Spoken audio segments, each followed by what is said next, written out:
नमस्कार, morning prime में स्वागत है आप सभी का। मैं हूं आपके साथ में हितेश व्यास। चुनाव के लिहाज से आज का दिन बहुत महत्वपूर्ण, चूंकि अब चुनाव प्रचार अभियान पूरी तरह से अपने शबाब पर पहुंच चुका है। कल नामांकन का आखिरी दिन था। 17 तारीख को जो वोटिंग होनी है मध्य प्रदेश में एक फेज और छत्तीसगढ़ के दूसरे फेज की नामांकन की प्रक्रिया पूरी होगी। उसके बाद किस तरह की स्थिति बनी है, तमाम चीजें आपके सामने रखेंगे। उसके अलावा देश दुनिया में आज क्या कुछ खास होने वाला है, ये सब इस बुलेटिन में सामने आपके रखेंगे। शुरुआत करते हैं एक बड़ी खबर के साथ। महाराष्ट्र से ये बड़ी खबर मिल रही, जहां पर मराठा आरक्षण की मांग तेज है। बीड में प्रदर्शनकारियों ने आग लगा दी है। एनसीपी के दफ्तर में आग लगाई गई है। लगातार आगजनी और प्रदर्शन के सिलसिले वहां पर चल पड़े हैं। सीएम एकनाथ शिंदे ने इस बीच शांति की अपील की है। 2 सांसद और 1 विधायक ने इस्तीफा दे दिया है। तो महाराष्ट्र से ये बड़ी खबर, जहां पर मराठा आरक्षण की मांग अब तेज होती जा रही है और तेज के साथ साथ अब हिंसक होती जा रही है। महाराष्ट्र के बीड़ में प्रदर्शनकारियों ने एनसीपी के दफ्तर में आग लगा दी। लगातार आगजनी और प्रदर्शन चल रहे हैं। मराठा आरक्षण की मांग लगातार यहां से उठ रही है। 2 सांसद और 1 विधायक ने इन सब के बीच में अपना इस्तीफा भी दे दिया है। तो ये तेजी से राजनीतिक घटनाक्रम इस वक्त महाराष्ट्र में बदलता नजर आ रहा है, क्योंकि वहां पर अब मराठा आरक्षण की आग फैलती नजर आ रही है। मराठा आरक्षण की मांग बहुत तेजी से बढ़ रही है।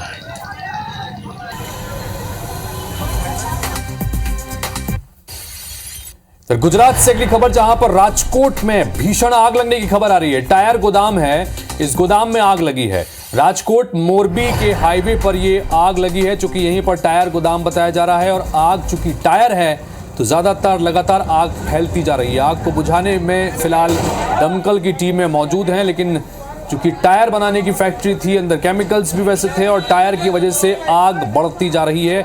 आग को बुझाने में काफी दिक्कतों का सामना करना पड़ा। गुजरात के राजकोट की ये तस्वीर है, जहां पर एक टायर गोदाम में भीषण आग लगी है।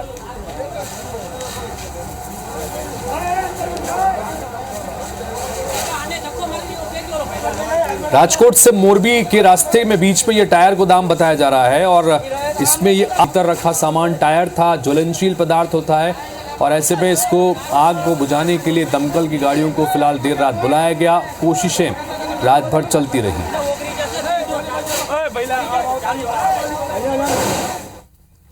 आग की एक और खबर आई है। उत्तर प्रदेश से मथुरा में फैक्ट्री में आग लगी है। चौक बाजार के पास में ये भीषण आग लगने की खबर आई। दमकल की 5 गाड़ियों को इसके बाद मौके पर बुलाया गया। रास्ता संकरा था, इस वजह से आग बुझाने में भी कई तरह की दिक्कतों का सामना करना पड़ा। फैक्ट्री और गोदाम में ये आग लगने की खबर आई है। मथुरा में खबर, जहां पर एक फैक्ट्री में आग लगी है, फैक्ट्री का गोदाम भी वहीं पर था और चौक बाजार के पास में ये भीषण आग लगी, जिसको बुझाने के लिए दमकल की 5 गाड़ियों को बुलाना पड़ा। लेकिन चूंकि रास्ता संकरा था और आग बुझाने में काफी दिक्कतों का सामना इसकी वजह से करना पड़ा।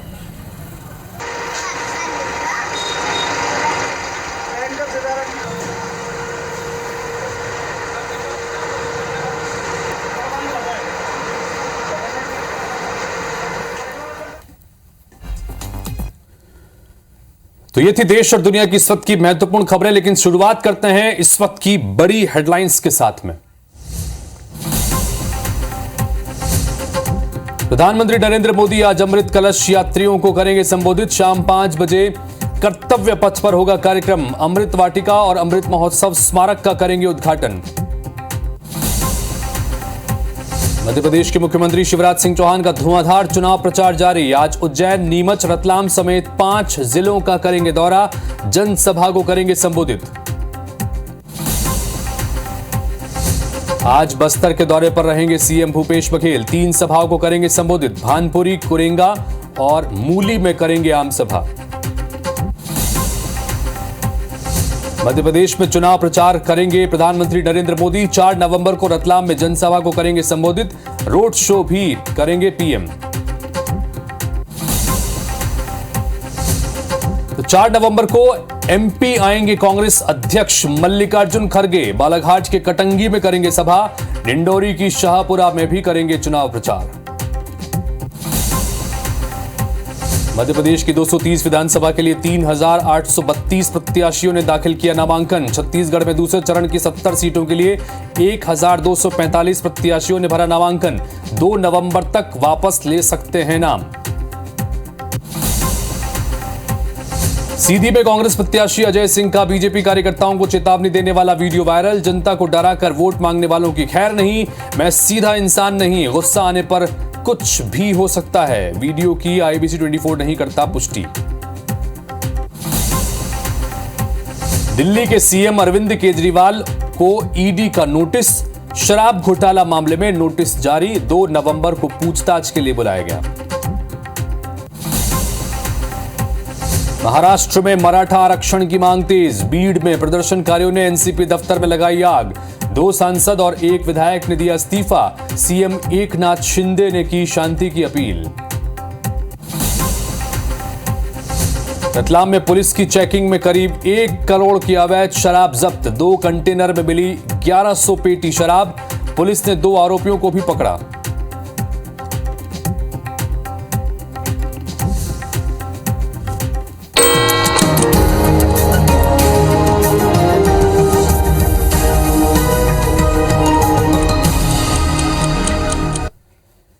तो हेडलाइंस में ये थी इस वक्त की 10 बड़ी खबरें और अब नजर डालते हैं सुबह 7 बजे की 7 बड़ी खबरों पर। तो 7 बजे की 7 बड़ी खबरों में पहली खबर, मराठा आरक्षण पर देर रात सीएम और डिप्टी सीएम ने आज महाराष्ट्र में बैठक की है। दूसरी खबर, शराब नीति केस पे 2 नवंबर को केजरीवाल से ईडी अब पूछताछ करेगी। तीसरी खबर, पीएम नरेंद्र मोदी केवड़िया स्थित स्टैच्यू ऑफ यूनिटी जाएंगे। चौथी खबर, कतर में कैद 8 भारतीयों के परिजनों से मिले विदेश मंत्री। पांचवी खबर, टाटा मोटर्स को 766 करोड़ का मुआवजा देगी बंगाल सरकार। वर्ल्ड कप में अफगानिस्तान ने एक बार फिर से उलटफेर करते हुए श्रीलंका को 7 विकेट से हरा दिया। और वर्ल्ड कप में पाकिस्तान और बांग्लादेश के बीच ही आज होगा एक और रोमांचक मुकाबला। तो ये थी 7 बजे की 7 बड़ी खबरें। अब इन खबरों को विस्तार से आपके सामने रखेंगे और सबसे पहले बात नॉमिनेशन की करते हैं। छत्तीसगढ़ में विधानसभा चुनाव का दूसरा चरण 17 नवंबर को होना है। 17 नवंबर को 70 विधानसभा सीटों पर वोटिंग होगी और इसमें नामांकन दाखिल किया गया, चूंकि कल नामांकन का आखिरी दिन था। इस बीच 1219 अभ्यर्थियों ने 1985 नामांकन पत्र दाखिल किए हैं। दूसरे चरण के लिए नामांकन के अंतिम दिन में कुल 1245 नामांकन पत्र दाखिल किए गए। बता दें कि विधानसभा निर्वाचन 2023 के दूसरे चरण में रायपुर, बिलासपुर, दुर्ग और सरगुजा संभाग के कुल 70 विधानसभा क्षेत्र शामिल हैं। दूसरे चरण के लिए नामांकन पत्रों की स्क्रूटनी 31 अक्टूबर को होगी, यानी आज होगी स्क्रूटनी, और इसके बाद 2 तारीख तक 2 नवंबर तक नाम वापसी हो सकेगी। दोपहर 3 बजे तक नाम वापसी का आखिरी वक्त मुकर्रर होता है और तब तक चूंकि कई सीटों पर बगावती तेवर भी दोनों ही तरफ से देखने को मिले हैं, ऐसे में पार्टियों के पास ये 2 दिन बहुत महत्वपूर्ण है अपने इन बागियों को मनाने का कि वो आखिरी वक्त में जाकर 2 तारीख को अपना नामांकन वापस ले लें। कितने नाम वापस होते हैं और कितने मैदान में बने रहते हैं, ये सारी तस्वीर साफ होगी 2 तारीख को, जब नामांकन वापसी का आखिरी दिन होगा।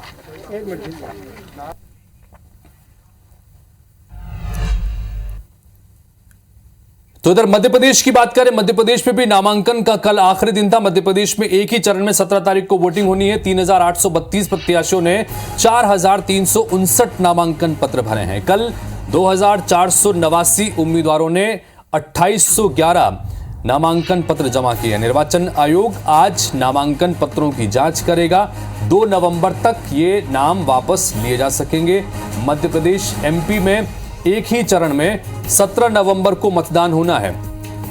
3 दिसंबर को IBC 24 पर आप सबसे तेज नतीजे सुबह से ही देख सकेंगे, जब से ही ये EVM खुलना शुरू होगी, और सबसे पहले नतीजे IBC 24 आपके सामने 3 दिसंबर को रखने जा रहा है। तो कुल मिलाकर अब मतदान की तरफ एक एक कदम लगातार आगे बढ़ता जा रहा है। नामांकन का आखिरी दिन कल था। मध्य प्रदेश में सभी 230 सीटों पर विधानसभा चुनाव 17 नवंबर को एक ही चरण में होने हैं। तो 230 सीटों पर कल नामांकन की प्रक्रिया पूरी हो गई।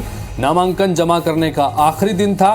कई सारे कैंडिडेट्स हमने देखे कि जो दौड़ते भागते आखिरी वक्त तक भी पहुंचे और नामांकन जमा कराने के लिए। बहरहाल अब 2 तारीख को नाम वापसी का आखिरी दिन है और जैसा हमने कहा कि उसके बाद ये असल तस्वीर सामने आएगी कि हर सीट पर कितने प्रत्याशी मैदान में है, हर सीट पर कितने बागी मैदान में डटे रहेंगे, कितने बागियों को पार्टी मना लेगी।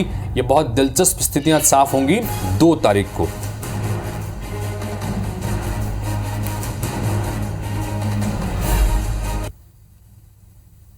तो भोपाल से आज का अपडेट आपके सामने रखते हैं, जहां पर कई जिलों के दौरे पर रहेंगे मुख्यमंत्री शिवराज सिंह चौहान। नीमच, मंदसौर, रतलाम, उज्जैन और आगर मालवा का दौरा करेंगे। सुबह 11 बजे जावद विधानसभा के जानथला में जनसभा का आयोजन किया गया है। दोपहर 12:30 बजे के आसपास में 12:10 पर गरोठ विधानसभा में जनसभा करेंगे। इसके बाद 1:30 बजे जावरा विधानसभा पहुंचेंगे और दोपहर 2:30 बजे महिदपुर विधानसभा के झारड़ा में उनकी जनसभा का कार्यक्रम है। दोपहर 3:30 बजे यहां से सुसनेर विधानसभा पहुंचेंगे। सुसनेर विधानसभा के नलखेड़ा में वो जनसभा करेंगे। इसके बाद शाम 5 बजे मुख्यमंत्री शिवराज सिंह चौहान सांवेर विधानसभा के निपनिया में जनसभा करने वाले हैं और करीब 6:45 बजे के आसपास देपालपुर विधानसभा के गौतमपुरा में पहुंचेंगे और यहां पर भी जनसभा को संबोधित करेंगे। तो कुल मिलाकर सुबह से लेकर शाम तक का दौरा मुख्यमंत्री शिवराज सिंह चौहान का काफी व्यस्त रहने वाला है। अलग अलग विधानसभाओं में जाकर जनसभा करेंगे और अपनी पार्टी के लिए वोट मांगते नजर आएंगे शिवराज सिंह चौहान।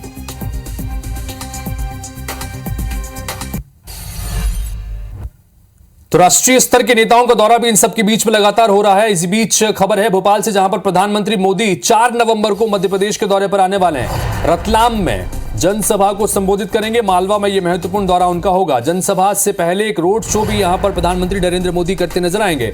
बीजेपी प्रत्याशियों के लिए समर्थन जुटाएंगे, क्योंकि इससे पहले भी देखा है हमने कि कई बार बहुत लंबा रोड शो भी प्रधानमंत्री की तरफ से होता है और कई विधानसभाओं को कवर करते हैं अपने इस रोड शो के जरिए। रतलाम आ रहे हैं। 4 नवंबर का दिन महत्वपूर्ण मध्य प्रदेश की सियासत के लिए। मध्य प्रदेश में 4 नवंबर को प्रधानमंत्री नरेंद्र मोदी का रतलाम में दौरा और रतलाम में वो एक रोड शो भी करेंगे और जनसभा को भी यहां पर संबोधित करेंगे। पार्टी के पक्ष में समर्थन जुटाने के लिए प्रधानमंत्री का यह दौरा यहां पर तय किया गया। तो मालवा चूंकि बहुत महत्वपूर्ण है, मालवा निमाड़ जो है उससे मध्य प्रदेश की सत्ता की एंट्री गेट अगर कहें तो गलत नहीं है। 60 से ज्यादा सीटें यहां पर हैं और यही वजह है कि मालवा निमाड़ में खासतौर पर पार्टी फोकस करती भी नजर आ रही है। पिछली बार यहां पर कांग्रेस पार्टी का प्रदर्शन बेहतर था, इस वजह से कांग्रेस पार्टी सत्ता के करीब पहुंचने में कामयाब रही। यही वजह है कि मालवा निमाड़ क्षेत्र पर दोनों ही पार्टियों का खास फोकस, और यही वजह है कि प्रधानमंत्री नरेंद्र मोदी की भी आम सभा और रैली जो है उसका आयोजन रतलाम में किया गया है। 4 नवंबर ये तारीख।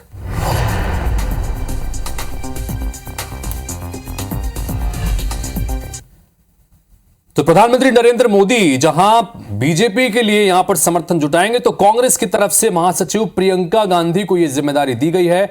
2 दिवसीय मध्य प्रदेश के दौरे पर रहने वाली हैं। वो 8 नवंबर को इंदौर आएंगी। 8 नवंबर को इंदौर में रहेंगी प्रियंका गांधी।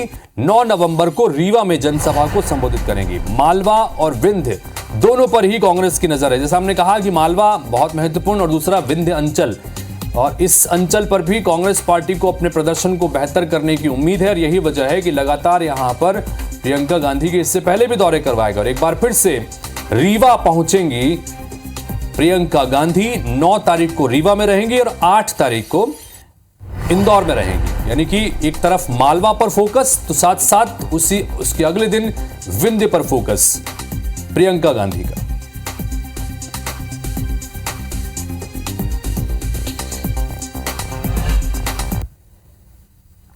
इधर सीधी से खबर निकल के सामने आई, जहां पर कांग्रेस प्रत्याशी का एक वीडियो वायरल हुआ है। कांग्रेस प्रत्याशी अजय सिंह राहुल ने चेतावनी भरे अंदाज में अपनी बात रखी है। अजय सिंह राहुल ने बीजेपी कार्यकर्ताओं को चेतावनी दी है। क्षेत्रीय भाषा बघेली में जनता को संबोधित करते हुए उन्होंने कहा कि जनता को डरा धमकाकर वोट मांगने वालों की खैर नहीं है। मैं सीधा इंसान नहीं हूं, गुस्सा आने पर कुछ भी हो सकता है। चकडौर सभा में अजय सिंह राहुल ने यह बात कही है। हालांकि यह वीडियो सोशल मीडिया में वायरल हो रहा है। IBC 24 इसकी पुष्टि नहीं करता, लेकिन आप खुद सुनिए एक बार कि यह वीडियो में क्या कुछ कहा जा रहा है। हनुमानगढ़ के यदि यमेर से लोगन का गरीब लोगन को परेशान करा के और धमकी दे के काम करावे चाह, हम दिखाई बहुत सी साध हैं, लेकिन प्रॉपर्टी तल जाए तो भाई गड़बड़ हो जाए हो बता दे, बता दिए उनको मनाई धारण रहा है।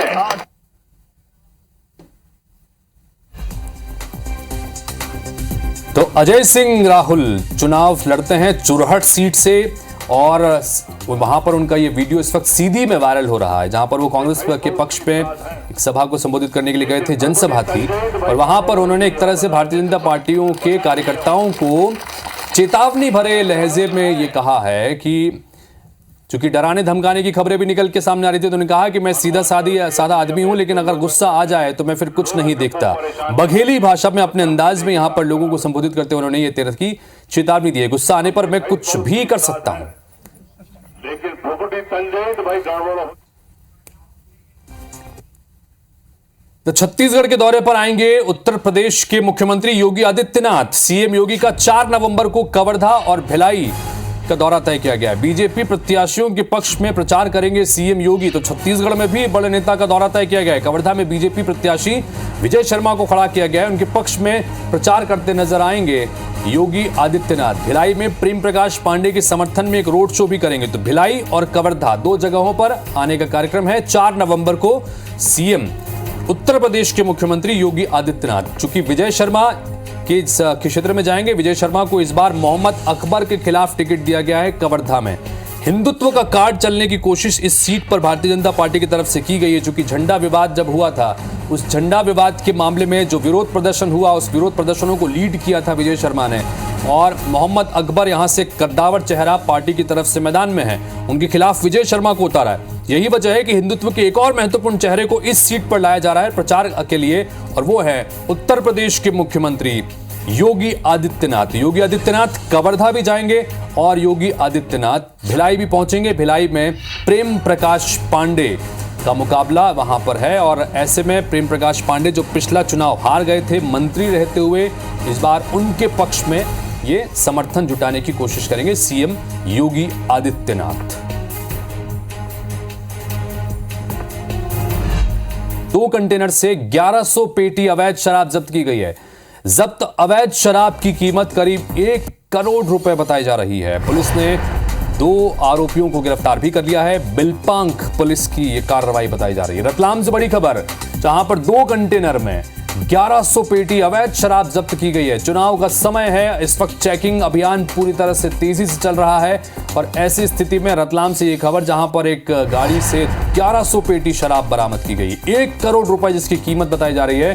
पुलिस ने 2 आरोपियों को गिरफ्तार किया है। बिलपांख पुलिस की ये कार्रवाई बताई जा रही है।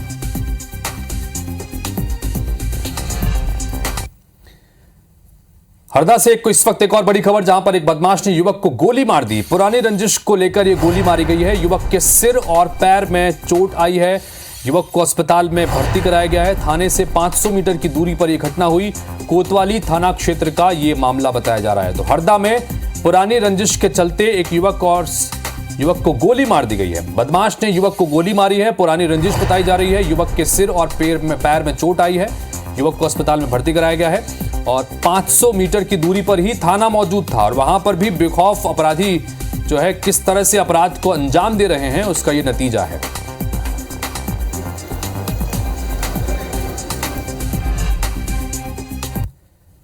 एक और ब्रेक के लिए यहां पर रुक रहे हैं। ब्रेक के बाद जल्द लौट रहे हैं कुछ और खबरों को लेकर।